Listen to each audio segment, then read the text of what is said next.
My name is Mike Blyth, and I'm the founder of Sling Aircraft, and I'm the chief designer of all of our products. And I'm going to spend a little time just talking about the Sling TSI and showing you all the aspects of the aircraft, talking about the design, talking about the engine, talking about the avionics, and hopefully at the end of it you'll have an idea of what this aircraft's about. But I'm going to start first of all just telling you that the brief to myself when I started designing these aircraft was to make it sexy.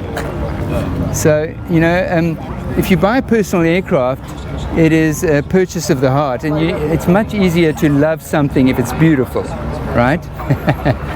So this is, I spent quite a lot of time just trying to get the look of the nose of the aircraft so that it really looks sexy, and eventually we figured out these eyes and the mouths and what have you, you know. So if you take a picture from further back, then you can see what that eyes. On this side over here is where we've got a little bit of a change over here. It's not normally like this, but we've got inside there an external alternator, and gives you a bit of extra oomph on the electrical side that you might need if you're running a lot of instrumentation or big lights or whatever the case is, and flying in IF conditions. Anyway, so this is it's an experimental aircraft. You can buy it as a kit, quick build, or as a ready-to-fly aircraft from the factory, although in the United States and in many countries you can't buy a ready-to-fly aircraft. You can only buy one of the other forms of the aircraft. It's a four-seater.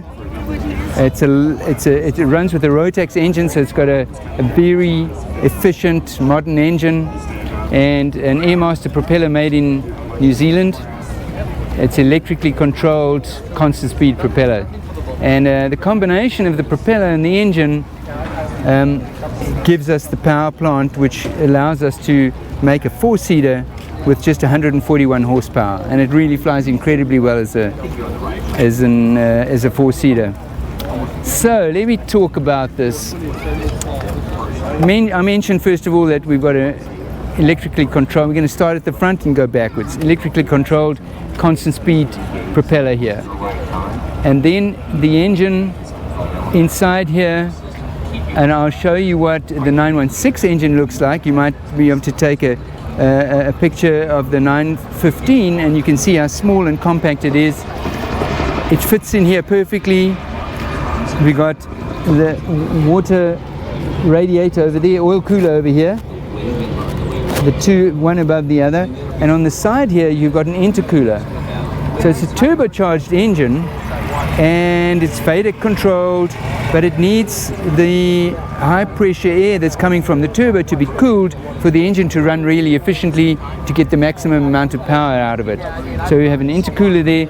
These two inlets over here in the eyes, they cool the air cylinders, so it's liquid cooled heads and it's air cooled cylinders. And then further along we got an aqueduct that doesn't go to the engine, that's internal air inside the cabin. So looking at the outside of the aircraft, some technical aspects. It's nice and wide inside, you've got enough height.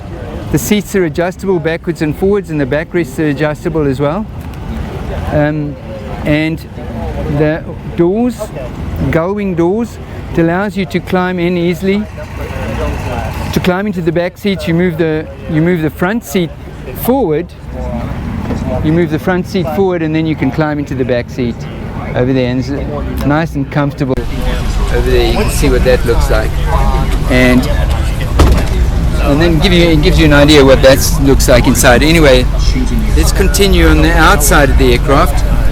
We've got the airfoil that's used here is an Naka airfoil that's been around for a long time. The reason we chose this airfoil is because it's super safe to fly with. Pretty much everything's like you can fly along at high speed, it's very efficient, but at low speed, the low speed handling was the important thing for me. That you want to have an airfoil that doesn't have any bad manners at all. You can stall this aircraft, but it's it's never going to spin on you by accident, never ever.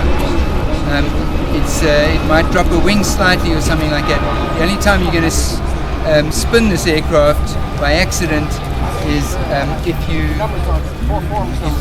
actually force it into a spin. So you've got big fuel tanks, you've got 198 liters between the two, so it's, you can see this, there's the gallons, I think in liters, but there's the gallons. And then you can have a range extended tanks that fit over here. So they're wet tanks, they run from there to there, and from here all the way to here. So big long tanks over here with baffles in between, lots of range, so give you about comfortable 800 nautical mile range on the aircraft. It's got semi-fowler flaps, all the controls, of course they come standard with landing lights, really good landing lights, and then comes standard with a wingtip strobes, etc. like these ones.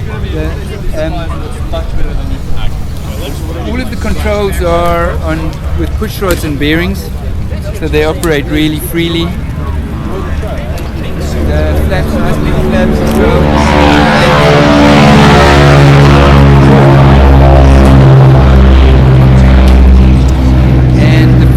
Are electrically operated, so they got, you can see here they work with push rods. Yeah. Nice efficient shape to the airframe.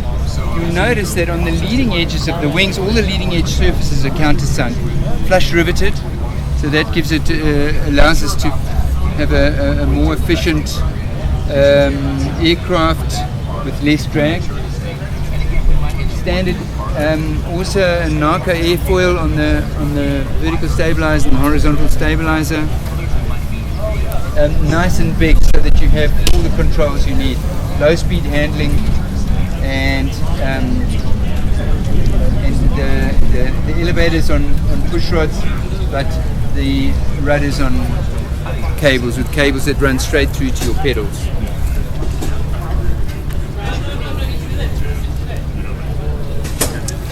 Then the wheels and brakes. So we have Matco wheels and brakes, and the front tire is a 505 front tire.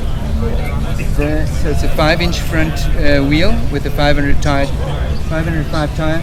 The rear tire is a 1500 6x6. So it's a 6-inch wheel with a nice big brake and a nice wide footprint on the main tire, so that if you're landing in a little bit soft sand or something like that, the aircraft can handle it easily.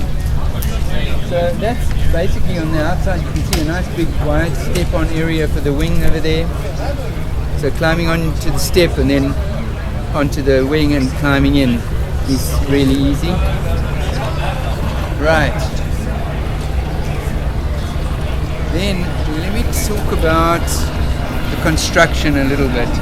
So this aircraft, apart from the canopy over there, the wing tips, the elevator tips, the rudder tips, which are composites, all of the rest is aluminium.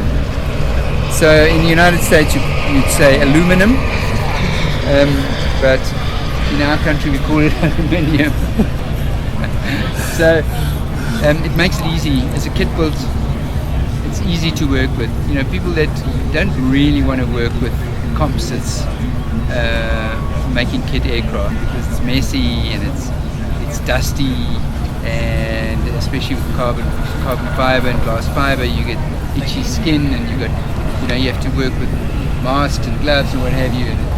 So aluminium is just so easy. You just put the parts together.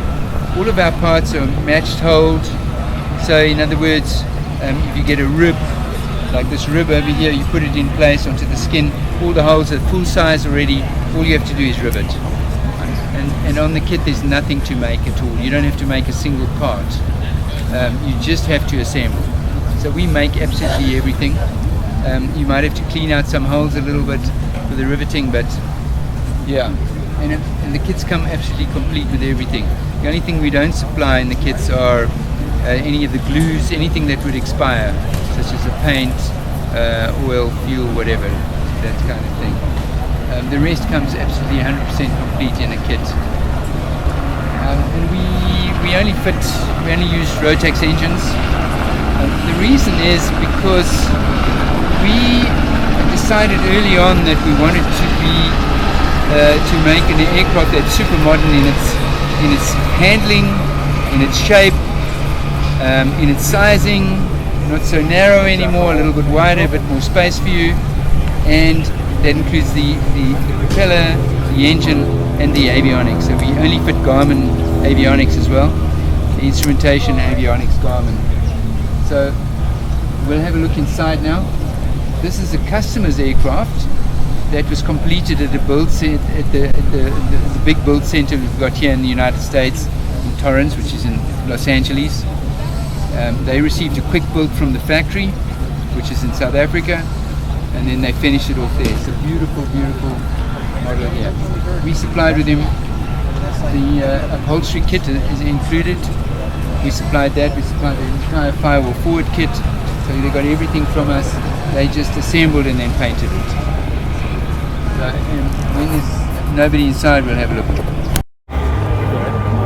So, and this is just on the outside we're looking at again. This is the baggage door over here, and we have a baggage capacity of 35 kilograms. The interesting thing on these aircraft is that we have something called a golf club extension, which on the other side of the aircraft is an extension that goes in and allows you to put any kind of long fishing rod, hunting rifle, whatever, golf clubs of course, in there. So you've got that space over there. Just something else over here that's interesting. You can come and have a look here. This panel over here, this is the blow-off panel for the parachute. So we have a ballistic rescue parachute that's fitted inside here. You operate it with a handle over here. That's the handle that you'd pull, and the ballistic parachute comes out with a rocket. It's like super powerful. Drags the whole parachute out, and then the cables, there's front and rear cables. So the rear cables run down through here. The front cables run down through the front here and attach to the engine mount. So they're on the outside of the aircraft, and so you have these 4 cables bringing the whole aircraft down in one piece. So if you ever land up in a situation, for instance, flying at night, you have an engine failure, and if you have an engine failure over a very busy area where there's no place to land, you could deploy the parachute. That's really what it's for. You'd never normally need it in normal flight conditions at all. So you can just have a look inside here at the.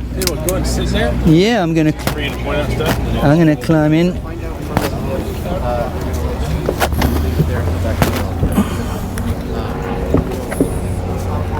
One thing that we really are very happy about is the upholstery that we have in our aircraft. It's always super, super sexy. Nice leather upholstered dash, and a really easily laid out instrument panel. The one thing that we did right from the beginning was sorting out the ergonomics.